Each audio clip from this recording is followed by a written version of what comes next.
दोस्तों, इस मूवी की कहानी 1897 से अपनी शुरुआत करती है। इस साल इंडिया में एक वबा फैली हुई थी जिससे कई लोगों की जानें चली जाती हैं। इसके बाद वीर सावरकर की कहानी आंख खोलती है। उसके दो भाई हैं, बड़ा भाई गणेश सावरकर और छोटा भाई नारायण सावरकर, और उनके पिता का नाम है दामादू सावरकर। ब्रिटिश अंपायर उन तमाम लोगों को ढूंढ ढूंढ कर आग के हवाले कर देती है जिन्हें प्लेग हुआ होता है। सावरकर के पिता भी इसी बीमारी का शिकार हो जाते हैं और उनकी डेथ हो जाती है। ब्रिटिश का इंडियन के साथ बिहेवियर कुत्तों के जैसा है। वो उन्हें नीच समझते हैं, गालियां देते हैं, उनकी जी भरकर तजलील करते हैं। वीर सावरकर को ये सब कुछ बहुत बुरा लगता है। वो कसम खाते हैं कि तब तक मेरी जंग जारी रहेगी जब तक ब्रिटिश अंपायर का आखिरी सिपाही हिंदुस्तान से दफा ना हो जाए। सावरकर इस मकसद के लिए बचपन में ही एक ग्रुप बनाते हैं। उस ग्रुप के मेंबर इनकलाबी यंग मैन होते हैं। सावरकर उनकी ज़हनी, जिस्मानी और मिलिट्री ट्रेनिंग करते हैं। इस तरह कहानी धीरे धीरे आगे बढ़ती है और कई साल बीत जाते हैं। सावरकर अब जवान हो गया, जिसकी शादी भी हो चुकी है।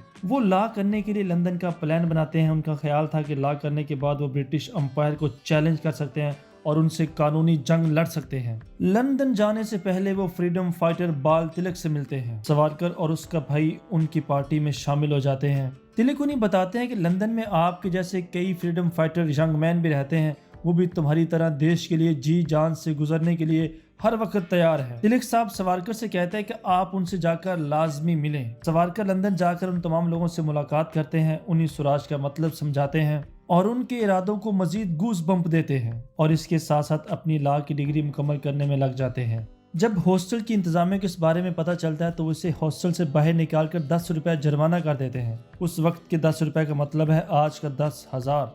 मगर सावरकर फिर भी नहीं रुकता, वो अपना मिशन जारी रखता है। ब्रिटिश इंडिया में सावरकर ने ब्रिटिश अंपायर को बहुत टफ टाइम दिया था, इसलिए लोग उसे बहुत पसंद करते हैं। उसे क्षमा समझकर परवानों की तरह उसके गिर्द मंडलाने लगते हैं। लंदन में सावरकर के विचार हर तरफ आग की तरह फैल रहे थे। जब गांधी जी को सावरकर के बारे में पता चलता है तो उनसे मुलाकात करने चले जाते हैं। इस मुलाकात में दोनों के नजरियात सामने आते हैं। गांधी जी सावरकर से कहते हैं कि हमें ब्रिटिश अंपायर का साथ देना चाहिए। अगर हम सब इंडियन उनका साथ देंगे तो बदले में ब्रिटिश अंपायर आगे चलकर हमें आज़ादी देगी।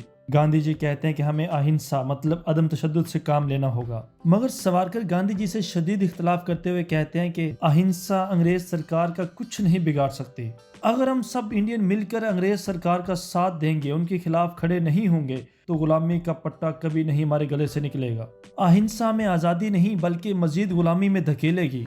इसके बाद सावरकर अपने दोस्तों के साथ मिलकर एक आला ओहदे के ऑफिसर विलियम को मारने का प्लान बनाते हैं। सावरकर का एक साथी मदन लाल अकेले ही विलियम को मारने का प्लान बनाता है और वो उसे मौका पार कर मार डालता है। इसके बाद वो पकड़ा जाता है और उसे फांसी की सजा हो जाती है। सावरकर इस बात से बहुत दुखी होता है क्योंकि मदन लाल ने छोटी सी उम्र में ही देशभक्ति के लिए अपनी जान दे दी। ब्रिटिश अंपायर जब मजीद रिसर्च करती है तो उसे पता चलता है कि मदन के साथ साथ एक पूरा ग्रुप भी है जो सबके सब क्रांतिकारी हैं और कई ब्रिटिश ऑफिसर्स को मारने का प्लान भी बना रहे हैं। इसके बाद वो सावरकर को ढूंढना शुरू कर देते हैं। सावरकर के दोस्तों से फ्रांस जाने का मशवरा देते हैं मगर वो कहते हैं कि फ्रांस जाने से देशभक्ति के लिए काम करना बहुत मुश्किल हो जाएगा, इसलिए मेरा यहाँ रहना बहुत जरूरी है। वो फैसला करते हैं कि मैं खुद ही गिरफ्तारी दे देता हूँ। इस तरह से 2-3 साल की सजा होगी और इसके बाद रिहाई हो जाएगी।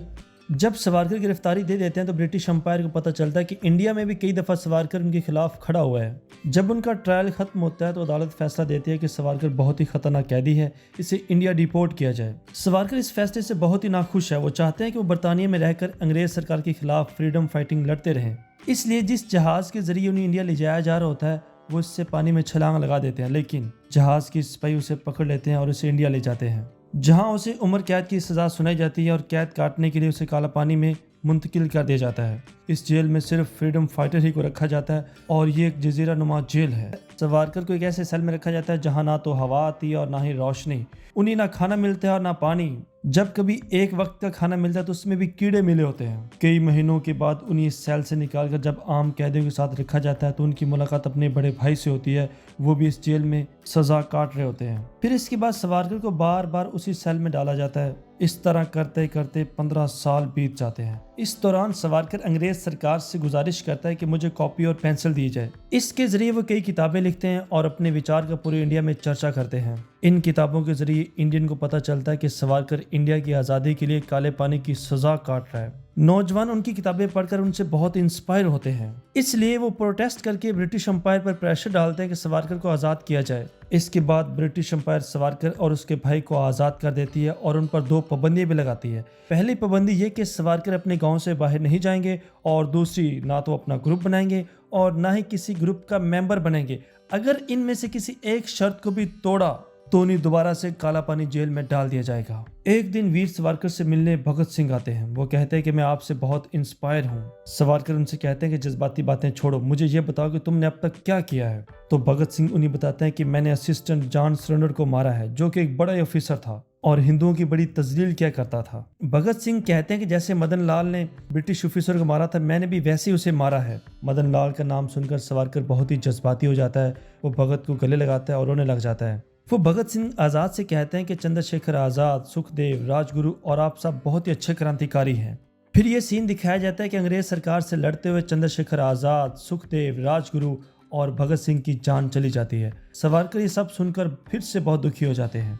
इस तरह कई साल बीत जाते हैं और सवारकर के ऊपर से तमाम पाबंदियां हटा दी जाती हैं। इसके बाद सवारकर हिंदू सभा को ज्वाइन कर लेते हैं। ये एक ऐसी पार्टी है जिसके तमाम लीडर अंग्रेज के खिलाफ लड़ते हैं। इसके साथ ही सवारकर यंग मैन फ्रीडम फाइटर की सेना बनाते हैं। इसके बाद वर्ल्ड वॉर 2 स्टार्ट हो जाती है और ब्रिटिश एम्पायर इंडियन को ट्रेन करके अपनी जंग में इस्तेमाल करना शुरू कर देती है। सवारकर कहते हैं कि इंडियन को अंग्रेज सरकार से ट्रेनिंग लेने के बाद हमारे साथ मिलकर अंग्रेज सरकार के खिलाफ लड़ना चाहिए। अपने इन्हीं विचार की वजह से सवारकर को हिंदू सभा का प्रेसिडेंट बना दिया जाता है, लेकिन दूसरी पार्टियों के मेंबर उससे इख्तिलाफ करते हैं। अंग्रेज सरकार भी समझ जाती है कि अगर उन्हें हिंदू सोल्जर चाहिए तो उन्हें इन तीनों पार्टियों से मंजूरी लेना होगी, और वो तीनों पार्टियों के लीडर यानी मुस्लिम लीग से मोहम्मद अली जिन्ना, कांग्रेस से गांधी जी और जवाहरलाल नेहरू और हिंदू सभा के लीडर सवारकर से मुलाकात करती है। इस मुलाकात में वो उन्हें एक ऑफर देती है और कहती है कि अगर आप लोग इस जंग में हमारा साथ देंगे और जब हम ये जंग जीत जाएंगे तो हम इंडिया को आज़ाद कर देंगे।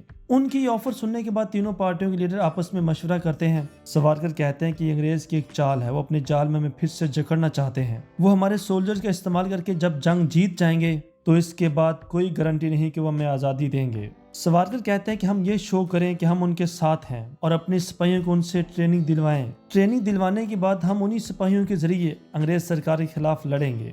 यहाँ पर मोहम्मद अली जिन्ना कहते हैं कि मेरी डिमांड तो सिर्फ एक अलग मुल्क पाकिस्तान की है। अगर मेरी बात मान ली जाए तो मैं सब मुस्लिम से कहूँगा कि वो ब्रिटिश एम्पायर का साथ दे।